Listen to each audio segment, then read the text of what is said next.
대부분의 사람들은 믿고 싶어하는 메시지가 있습니다. 이런 메시지를 믿고 싶어합니다. 당신은 행복해질 수 있습니다. 당신은 재미있게 살 수 있습니다. 당신의 인생은 좋아질 겁니다. 이런 메시지를 듣고 싶어하고 이 메시지를 믿고 싶어합니다. 왜 그럴까요?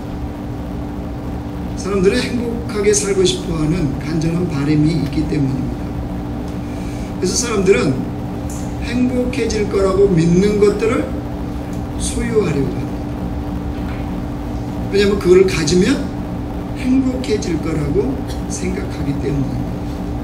그래서 먹는 것들, 화장품, 입는 옷, 가전제품, 자동차, 아파트, 여행, 이런 모든 것들이 자신을 행복하게 해줄 거라고 생각을 해요.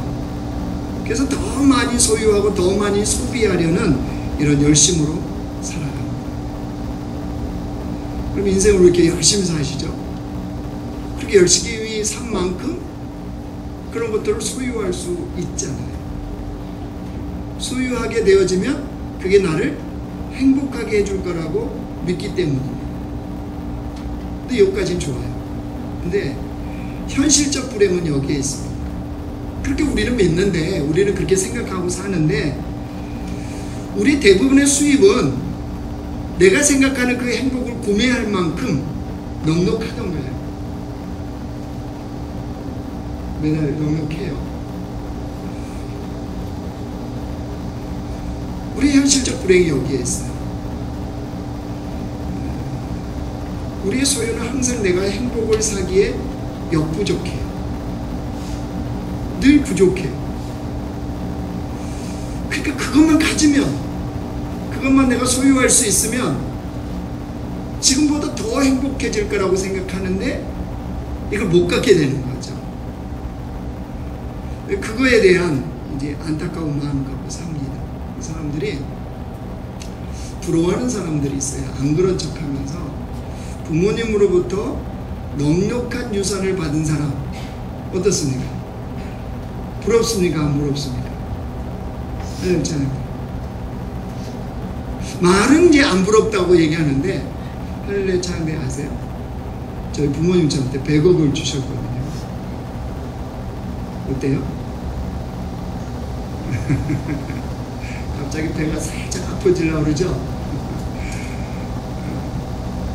부모님으로부터 넉넉한 유산을 받은 사람들을 부러워합니다.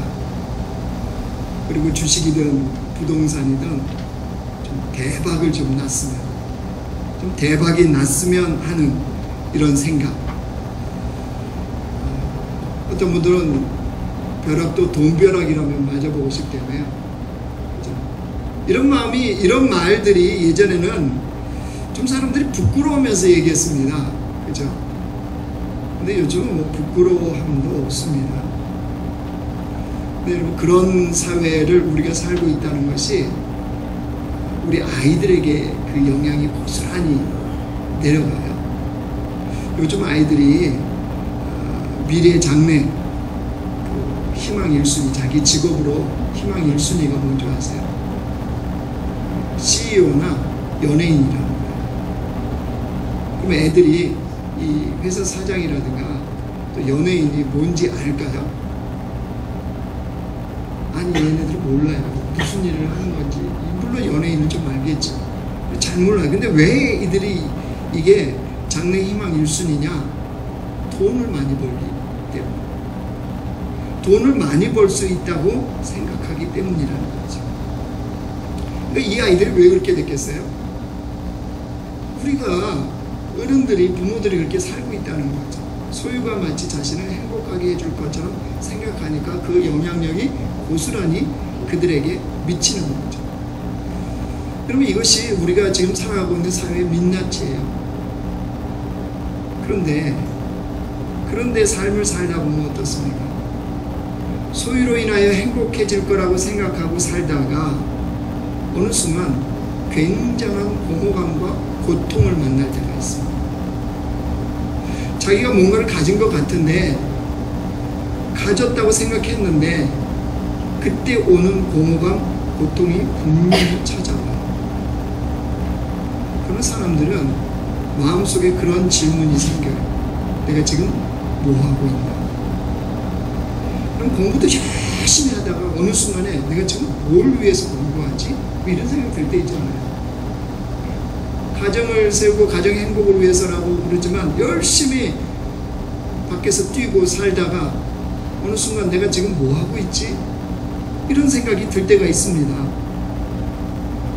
그러면 이때부터 진짜 깊은 고민을 좀 해야 되거든요. 기회입니다. 근데 대부분 사람들이 이 생각이 들 때 어떻게 하는 줄 아세요? 그 생각을 얼른 접습니다. 두려워해요. 그 생각이 깊어질까 봐서. 그리고 현실적인 핑계를 대면서 다시 그런 생각이 들 수 없도록, 이 사람들이 이런 걸 잡생각이라고 취급합니다. 이런 잡생각이 들 수 없도록 다시 일 속에 파묻혀 들어가요. 근데 문제는 이거예요. 그런 좀 진지한 고민이 되어질 때 인생은 변하거든요. 삶에 대해서 다시 돌아보거든요. 진짜 내가 가지려고 하는 이것이 날 행복하게 해줄 수 있는 건가? 나의 영혼을 보장해 줄 수 있는 건가? 이 고민이 되어지는데 이걸 얼른 덮어버려요.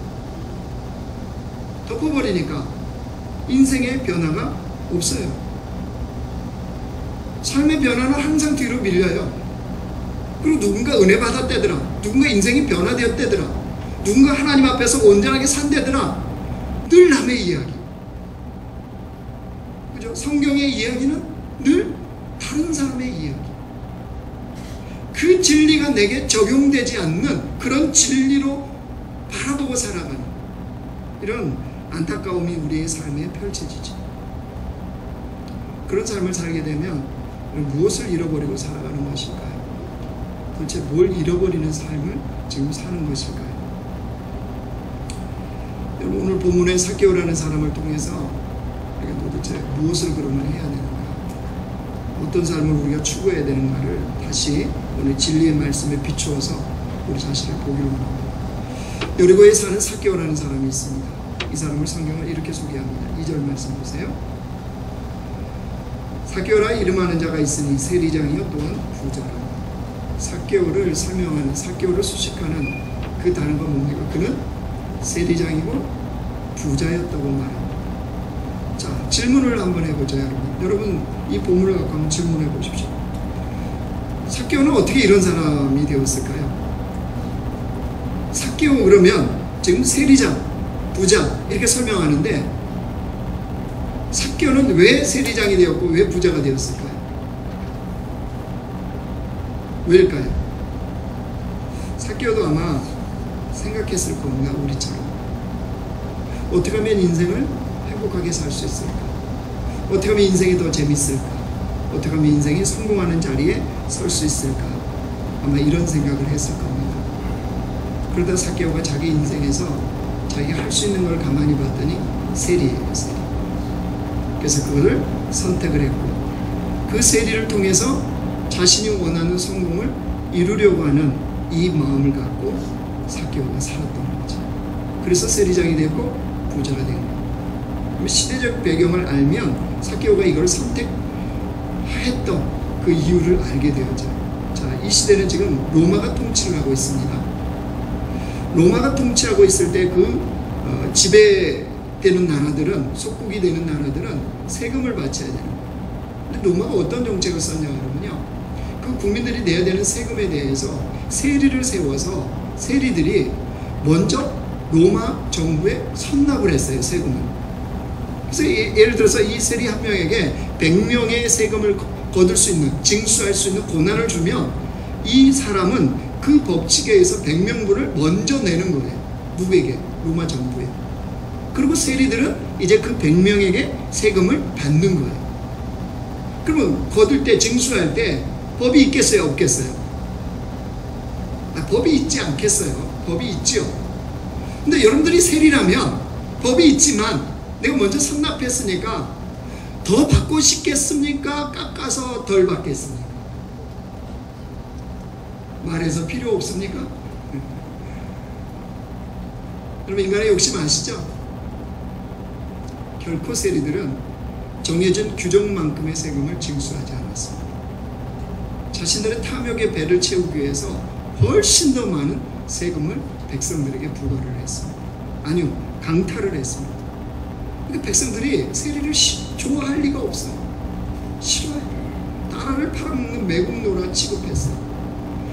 창기나 세리, 죄인 이 똑같은 부리로 취급을 해버렸어요. 이게 그 당시의 세리였어요. 근데 여러분, 삭개오는요 개의치 않았어요. 전혀 괜찮았어요. 삭개오는 자신의 삶이 심플했습니다. 목적이 내가 어떻게 하면 행복하나, 어떻게 하면 더 재밌나, 어떻게 하면 성공하나, 이 목적이 분명했기 때문에 주변에서 뭐 이야기라든 증오를 하든 뭐 괜찮았어요. 왜? 그거 이루면 되었기 때문에.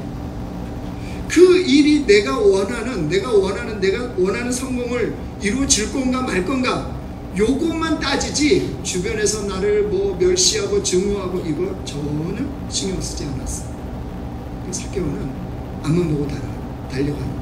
뒤 보지 않았어요. 좌우 옆도 바라보지 않았어요. 오직 자신이 원하는 성공을 이루는 삶을 살았던 거예요. 자, 그 증거가 뭐냐? 그거 뭐라고요? 세리장이었다. 그냥 세리도 아니고 세리장이, 세관장이 되었다는 거죠. 삭개오가 얼마나 열심히 그 목표를 향해서 달려갔는지 아시겠죠? 그러고 끝이었어요? 그는 뭐가 되었대요? 부자가 되었다고 그랬잖아요. 부자. 부럽지 않습니까? 부자.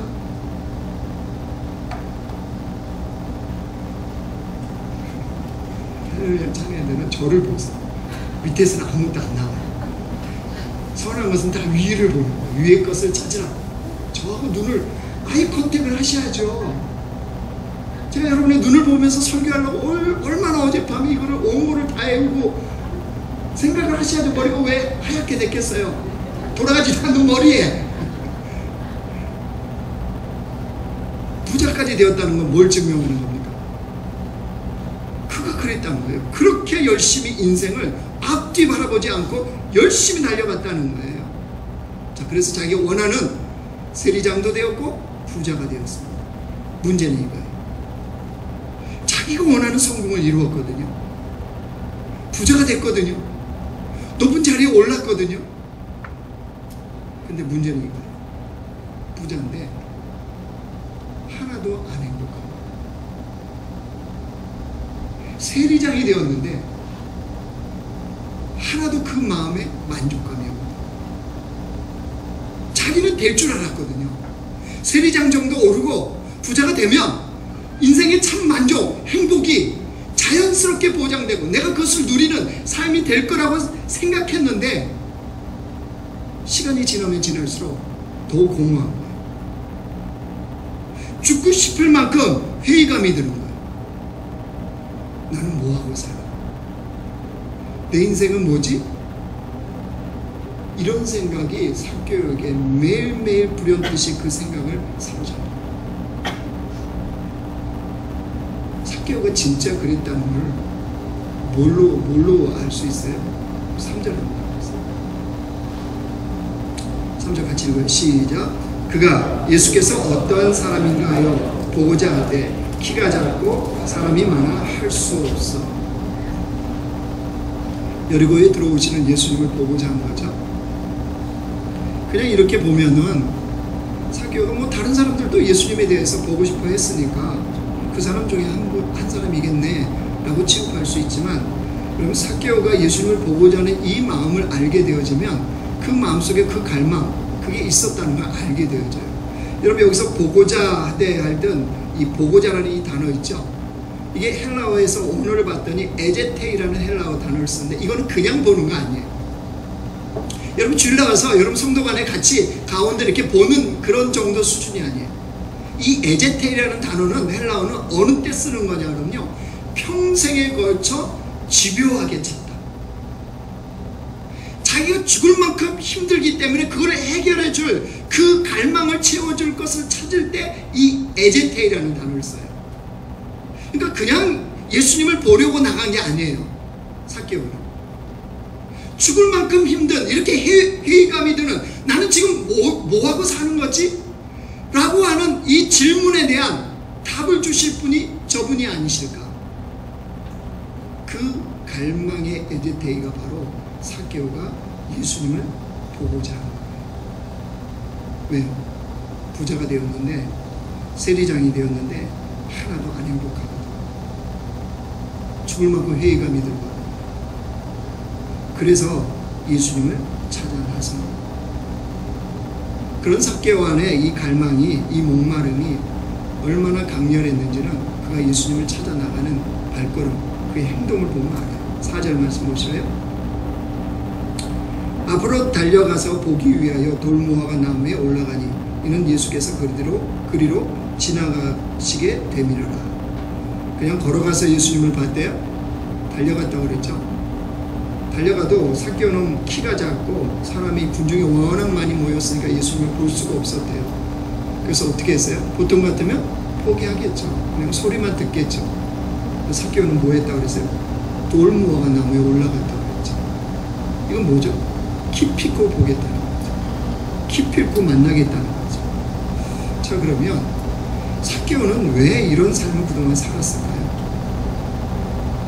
세리장으로 부자가 되기 위해서 그렇게 집중했던 이유는 뭘까요? 왜 부자가 되었고 세리장이 되었는데 그 안에는 이렇게 엄청난 목마름이 그 속에서 그를 괴롭게 했을까요? 도대체 무엇 때문일까요? 그럼 인간이요, 죄로 인해서 타락한 다음에 생긴 병이 하나 있습니다. 인간이 죄로 인해서 타락한 다음에 생긴 병이 뭐냐면요, 두려움입니다. 두려움. 마음속에 두려움이라는 병이 생겼어요. 아담과 하와 한번 보실래요? 창세기 3장 8절 보겠습니다. 같이 읽어요. 시작. 그들이 그날 바람이 불 때 동산에 거니시니 여호와 하나님의 낯을 피하여 동산 나무 사이에 숨은지라. 하나님의 낯을 피하여 얼굴을 피했어요. 이유가 뭐라고 그래요? 10절 보여주세요. 같이 읽습니다. 시작. 이르되 내가 동산에서 하나님의 소리를 듣고 내가 벗었으므로 두려워하여 숨었나이다. 하나님의 관계가 어떤 관계가 되어버렸어요? 두려움의 관계가 되었죠. 친밀하고 그런 관계에서 이제 하나님과 아담과 하와 사이에는 두려움의 관계가 되는 거죠. 왜요? 죄 때문에 이 두려움의 병이 생긴 겁니다. 그 병이 생긴 다음부터 그게 여전히 우리 안에 있어요. 그리고 두려움이 만들어낸 파생 상품들이 있어요.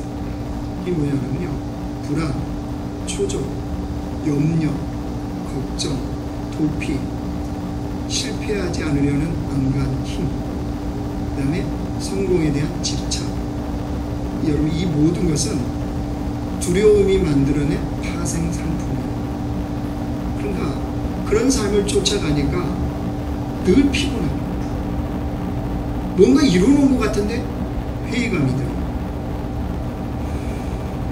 상품을 파는 사람들은요, 그 마음, 그 심리를 잘 자극해서 물건을 판다.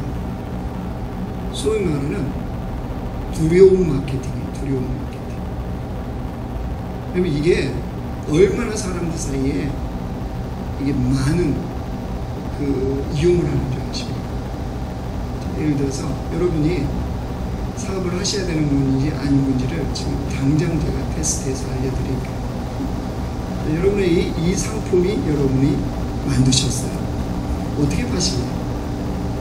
자기 어떻게 파시나요? 그러면 일단 이 생각부터 하시는 분들은 탈락이에요.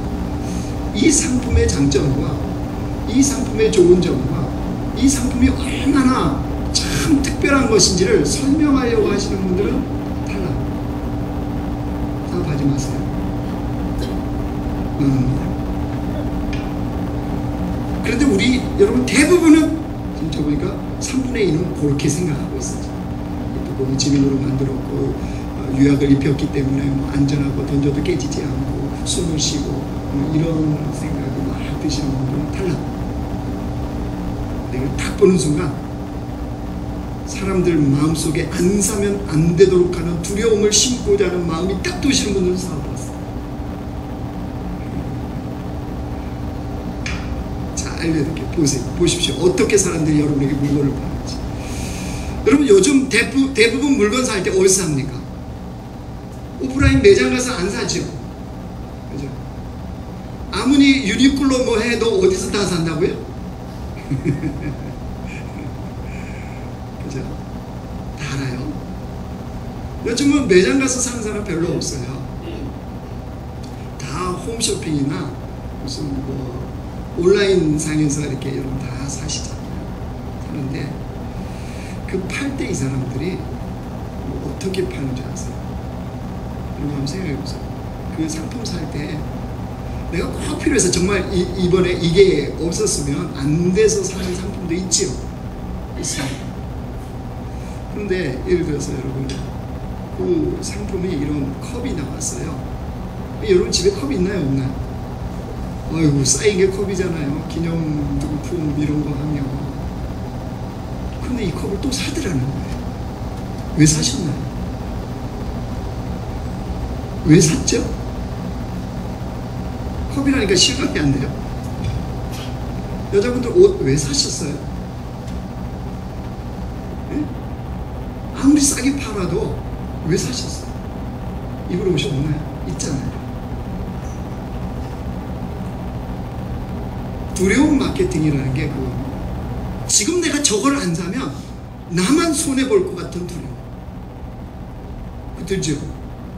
아니 그렇게 집에 컵이 10개 있는데 또 하나 생기잖아요. 물어보면 왜 샀냐고. 이거는 컵이라. 엄마 아빠가 거기다 커피 먹으면 커피가 아주 그냥 더 맛있는 커피 되죠? 그죠? 믹스 커피가 루아 커피로 바뀌죠?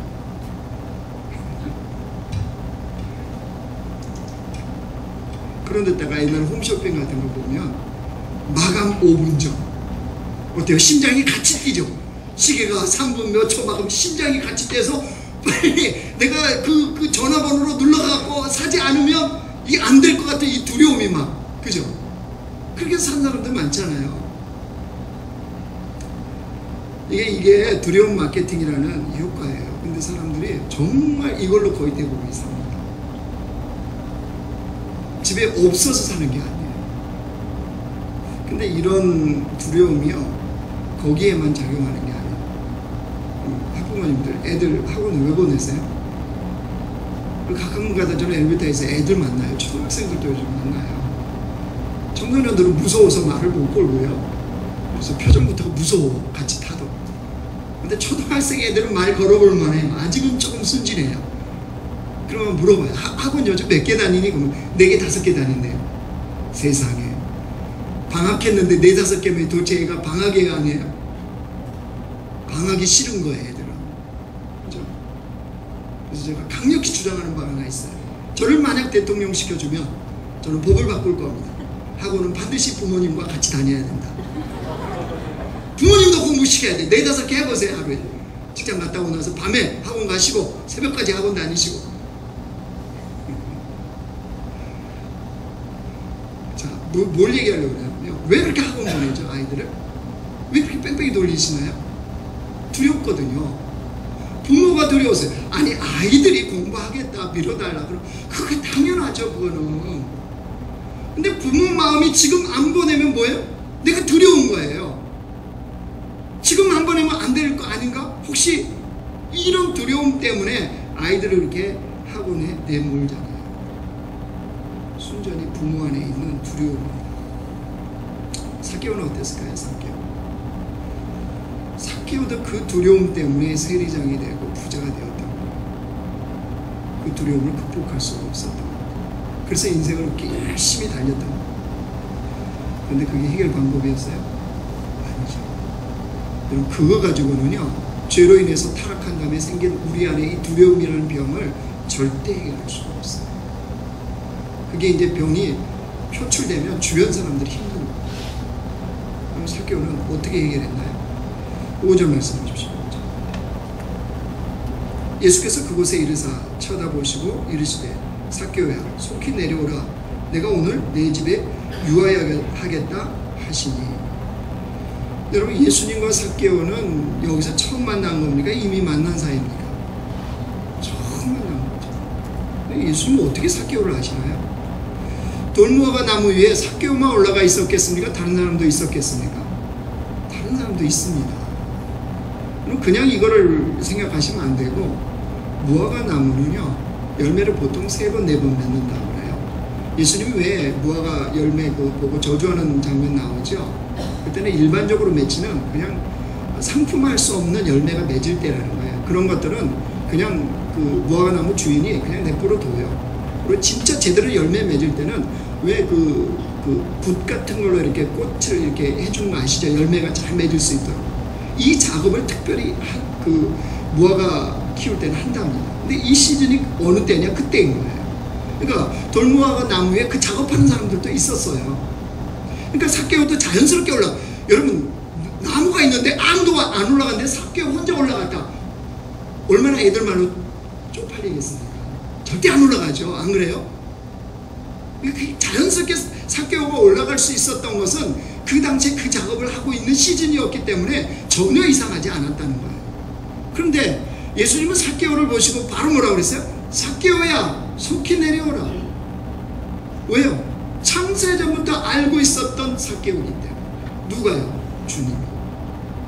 그래서 삭개오를 정확하게 부르신 거예요. 근데 뭐라고 그러셨어요? 삭개오야, 속히 내려오라. 삭개오야, 속히 내려오라. 여러분, 이 주님의 말씀에서 하나님의 음성을 들으시면 성공을 향해서 그렇게 집착하며 올라갔던 그 자리에서 속히 내려오라. 너의 공허함, 회의감, 죽을 만큼 힘든 그 자리에서 속히 내려오라. 여러분, 우리에게도 동일한 거예요. 두려움 때문에 물불을 가리지 않고 그 두려움을 덮기 위해서 성공하고자 그 올라갔던 그 자리에서 속히 내려오라. 주님이 우리에게 말씀하시는 거예요. 속히 내려오셔야 돼요. 왜 내려오시라고 해요? 주님이 왜 내려오시라고 해요? 왜 삭개오한테 내려오라고 그러셨어요? 내가 오늘 내 집에 유하여야 하겠다. 무슨 말씀입니까? 내가 너와 함께 하겠다. 네 얼굴과 얼굴을 대면하며 내가 함께 하겠다고 하는 주님의 말씀입니다. 왜냐하면 삭개오의 인생에는요 아무도 함께 하지 않거든요. 그럼 그 7절 말씀 보실래요? 삭개오 인생이 이랬어요. 무사람이 보고 수군거려 이르되 저가 주인의 집에 유하러 들어갔도다 하더라. 평상시에 삭개오 주변에 사람이 있었다고 없었다고요? 없어요.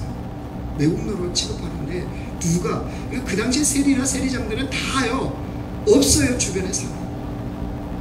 창녀나 또 세리나 죄인들은 같은 부류로 취급했기 때문에 어느 누구도 그들과 함께 하려고 하지를 않았던 거죠. 근데 예수님은 그 삭개오를 부르시면서 내가 오늘 내 집에 있겠다. 자, 그러면 이것이 삭개오의 그 마음속의 두려움을 진짜 치료했을까요? 주님이 그와 함께함으로 말미암아서 이 일이 해결되어졌을까요? 삭개오는 정말로 그동안 자기가 추구하고 따랐던 곳으로부터 내려와서 삶을 완전히 바꿨을까요? 예, 8절이 그걸 증거해줍니다. 8절 말씀 같이 읽습니다. 시작. 삭개오가 서서 주께 여짜오되 주여 보시옵소서, 내 소유의 절반을 가난한 자들에게 주겠사오며 만일 누구의 것을 속여 빼앗은 일이 있으면 네 갑절이나 갚겠나이다. 그럼 삭개오가 이거 그냥 하는 말이 아니죠. 지금 당장 어떻게 하겠다는 거죠? 재산의 절반을 떼어서 가난한 자들에게 나눠주겠다는 거예요. 그리고 그동안 자기가 누구를 속여 빼앗은 거 있으면 네 갑절로 해서 갚겠다. 속여서 빼앗은 게 있습니까? 없습니까? 세리장이 되었다니까요. 무수히 많았죠. 삭개오는 지금 이 8절이 무슨 말이냐면요, 그냥 예수님 때문에 거지된 상황이에요. 왜 이렇게 했을까요? 물론 7절과 8절 행간 사이에 우리가 모르는 주님과 삭개오와의 무수한 대화가 있었을 수도 있어요. 삭개오가 그냥 변화된 게 아닐 거 아니에요? 지금 이거는 삭개오가 완전히 삶을 돌이키는 거거든요. 세리장으로 부자로 그렇게 살았던, 그렇게 추구했던 삶에서 완전히 지금 돌이키는 그 삶의 지금 회개거든요. 이게 무슨 말이에요? 그동안 따랐던, 그동안 자기가 갔던, 추구했던 삶으로부터 돌이키겠다는 거예요. 이전에 살았던 삶을 살지 않겠다는 거예요. 삭개오가 완전히 달라진 거예요. 뭐가 이렇게 삭개오를 바꿔놨을까요? 오늘 성경은요, 우리가 잘 아는 삭개오 사건이에요. 제가 이 본문을 다시 묵상하면서 도대체 생략된 그 진리가 무엇이었길래 삭개오는 이렇게 삶이 달라졌을까? 여러분, 제 이 묵상의 질문은 여기서부터 시작됐습니다. 제자들, 예수님 부르면 곧 그물을 버려두고 예수님을 따르더라. 아니, 예수님 앞에서 어떻게 그렇게 인생을 갑자기 바꿔요? 변화가 어떻게 그렇게 갑자기 되어집니까? 우리하고는 도대체 뭐가 다른 걸까요? 우리 신앙생활 5년, 10년 되어도 변화될까 말까, 여전히 자신의 삶을 추구하고 자신이 원하는 삶을 살아가는데 어떻게 이렇게 하나님의 사람들은 그렇게 달라질 수가 있을까요? 이 고민으로부터 오늘 본문을 묵상했던 겁니다. 삭개오가 이렇게 달라졌다고요? 무엇이 그를 변화시켰다고요? 삭개오는 드디어 성공의 원천이 누구인지를 알았어요. 기쁨의 원천이 누군지를 알았어요. 행복의 원천이 누군지를 알았어요. 그동안 자기는 높은 자리에 올라가고 부자가 되고 자기가 원하는 것을 얻으면 그게 이루어질 줄 알았어요. 그런데 뭐라고요? 아니었다는 거죠. 공허하기만 했다는 거죠. 삶에 대한 회의감만 들었다는 거죠. 드디어 진리의 원천이시고 행복의 원천이시고 기쁨의 원천이시고 성공의 원천이신 예수님 앞에 서니까 이 마음이 싹 사라졌어요. 자신 안에 죽을 만큼 힘들었던 마음이 사라졌어요. 자신 안에 그 끊임없이 평생을 조차 찾았던 그 갈망이 그 예수님 앞에 서니까 싹 사라졌어요. 그러니까 자기의 삶을 완전하게 바꿔놓는 이 일이 가능했다. 왜 그렇다고요? 여러분, 이 영적인 진리를 알았던 또 다른 한 사람이 있어요. 다윗입니다. 다윗이 평상시에 자신의 삶에서 늘 강구했던 게 뭔지 아십니까? 왕으로서 잘 되게 해주세요. 이스라엘이 어떻게 돼? 이거 아니에요. 다윗의 고백 보십시오. 시편 27편 보겠습니다. 그가 강구하는 게 뭔지 보십시오. 같이 읽습니다. 시작. 너희는 내 얼굴을 찾으라 하실 때 내가 마음으로 주께 말하되 내가 주의 얼굴을 찾으리이다 하였나이다. 143편 7절 보겠습니다. 같이 읽어요. 시작. 여호와여 속히 내게 응답하소서. 내 영이 피곤하니라. 주의 얼굴을 내게서 숨기지 마옵소서. 내가 무덤에 내려가는 자 같을까 두려워하나이다. 다윗이 계속 구하는 게 뭡니까? 하나님의 얼굴이죠. 그 주님의 얼굴을 지금 구하고 있죠. 왜 그렇죠? 왜 그럴까요? 주님의 얼굴을 볼 수 있는 것이 가장 안전하다는 걸 알았기 때문입니다. 다윗은 주의 얼굴을 대면하는 그거 인생이 바로 성공한 인생이라는 걸 알았기 때문입니다. 그래서 주의 얼굴, 어떤 처지와 어떤 형편에서도 하나님의 임재가 있는 주님의 얼굴을 대면하는 그 임재를 구하면서 주 앞에 나갔다. 왜요? 주의 얼굴을 대면하면 내 안에 있는 두려움이 사라져요. 여러분, 그 물건 안 사도 괜찮아요. 필요한 사람 사는 거예요. 아이들이요, 공부 잘하는 애들은 열심히 밀어주세요. 학원이 5개 아니라 400개도 보내주세요. 그죠? 저는 우리 딸이 공부하겠다 그러면 그런 줄 알았어요. 수학이 자긴 재밌대요. 속았어요. 어떻게 수학 아빠도 못하고 엄마도 못하고 어떻게 저렇게 잘할 수가 있을까? 진실이 밝혀졌어요. 수학 학원에 가면 노는 친구들이 많이 있었어요. 선생님도 애가 잘 오니까 학원 잘 다닌다고 그렇게 얘기해줘서 부모는 안심했던 거죠. 요즘은 정직하게 고백합니다. 자기는 공부로 승부 안 한대요. 내가 보기에 해도 안 될 것 같구만 뭘 안 한대 안 하기는. 그 중국에요, 열방학교를 세우고 교육 선교사로 나가 있는 최하진 선교사님이라는 분이 있어요. 이 최하진 선교사님이요,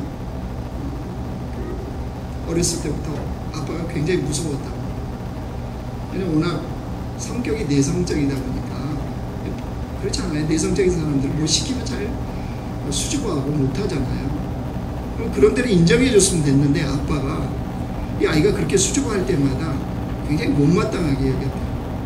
그것도 못하냐고 핀잔을 막 줬다. 그러니까 그럴수록 워낙 내성적이기 때문에 마음이 더 두려운 거예요. 아빠에 대해서. 그러니까 더 피하게 되었죠. 근데 그 영향이 고스란히 사람과의 관계에서도, 학교 가면 친구들 사이에서, 또 선생님이 뭐 시키면, 선생님이 국어책을 읽으라고 해서 3학년 때 자기는 아주 그냥 땀이 빨빨 나고, 원래 3학년 때 읽으라고 하면 얼마나 그랬으니까 모든 한 80%는 아마 좀 그럴걸요. 20%의 다른 사람들이 그냥 또박또박 읽지. 요즘은 다르죠. 옛날 학교 다닐 때 생각해보세요. 초등학교 들어가서부터 기억, 니은 배웠잖아요. 그죠? 저만 그랬어요. 어쨌든. 그렇기 때문에 일어서서 자기는 정말 용기를 내서 아주 큰 소리를 읽었대요. 근데 얼마나 내성적이 두려우니까 뭐하고 읽었겠습니까? 떠듬떠듬 읽었겠죠. 소리도 별로 안 크고.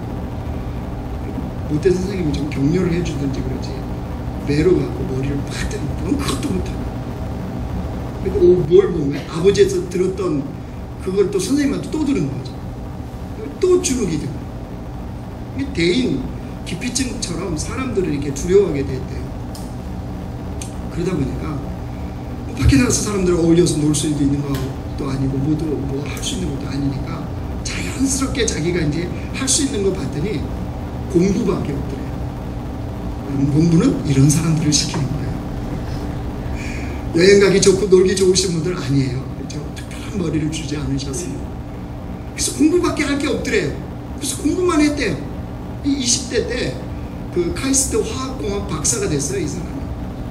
그리고 미국에 와서 이렇게 그 교수를 이렇게 교류하면서 아이들을 가르쳤는데, 미국에서도 가르쳤는데, 그 미국 그 대학에서도 아주 좋은 교수로 좀 남아달라고 이렇게 요청할 정도로 그런 쪽에는 아주 탁월한 교수가 된 거예요. 근데 자기의 삶을 이제 선교사로 바꿔놓고 삶이 변화되는 기회가 생겼어요. 그게 뭐냐면 대학생 때 허파가 공기가 찼다고 그러잖아요. 기흉 현상이 일어난 거예요. 그래서 병원에서 급히 있게 수술을 하라. 그때 이제 자기 아버지는 부모님은 농사짓는 분들이에요. 급히 수술한다고 그러니까 수술하려고 병원에 갔어요. 근데 하필이면 이제 병간호를 아빠가 해줘. 누구? 그렇게 무서운 아빠. 얼마나 이게 마음이 그렇겠어요. 수술이 끝나고 마취가 끝나고 눈을 이렇게 살짝 떴는데 옆에서 이렇게 피곤해서 졸고 계시는 아버지가 보였어요. 그때 그 순간에 아버지 모습을 통해서 예수님을 보는 거예요. 예수님을 딱 겹쳐서 보이더래, 예수님이. 그런 순간에 아버지에 대한 두려움이 싹 사라져요. 신기하죠? 아버지에 대한 두려움이 싹 사라져요. 그러면서 주님과의 관계도 역시 회복돼요. 그 다음부터 사람에 대한 두려움이요, 이게 점점 없어지는 거예요. 그러다 그렇게 사람이 마음이 바뀌어지니까 주님이 필요로 하는 곳에 내가 있어야 되겠다. 그래서 안정된 교수직으로서 이게 연구직으로서 할 수는 있지만 자기가 그걸 다 접어놓고 그 당시에 중국의 청소년들을 위해서, 청소년들을 위한 그 부르심에 자기가 순종을 하는 거예요. 그래서 중국의 열방 학교를 세우고 거기에 이제 섬기면서 그 일을 하는 건데, 이분이 고백을 하는 게 일이에요. 그런 과정들이 사실 자기 안에 두려움이 없었던 건 아니라 여전히 두렵고 여전히 주님을 의지하지 않고는 할 수 없는 이런 두려움들이 자기 안에 많았다. 그런데 자기가 이제 그 두려움이 극복되어지니까 자기가 진짜 신경 쓰는 게 선교사에게 어떻게 되어지고 인생이 어떻게, 이게 아니고 내가 내 삶에서 그 주님을 더 생생히 느끼고 있느냐, 이 선교 사역의 현장에서 주님을 더 느끼고 있느냐 없느냐. 아니, 학교에서도 자기가 학교를 세운 사람인데도 무슨 뭐 총장을 하거나 무슨 뭐 학교장을 하거나 이러지 않아요. 뭐 오히려 뭐 그 학교를 관리하는 수위처럼 그냥 한대요. 그렇다고 자기 애들을 안 가르치는 거 아니에요. 가르쳐요. 근데 자기가 진짜 신경 쓰는 것은 내가 지금 주님을 더 생생히 느끼고 있느냐 없느냐. 인생의 성패가 거기에 달렸다는 것을 알게 됩니다. 말씀을 정리하겠습니다. 여러분은 지금 어디서 행복을 찾고 있어요? 여러분은 어디서 행복을 찾고 계세요?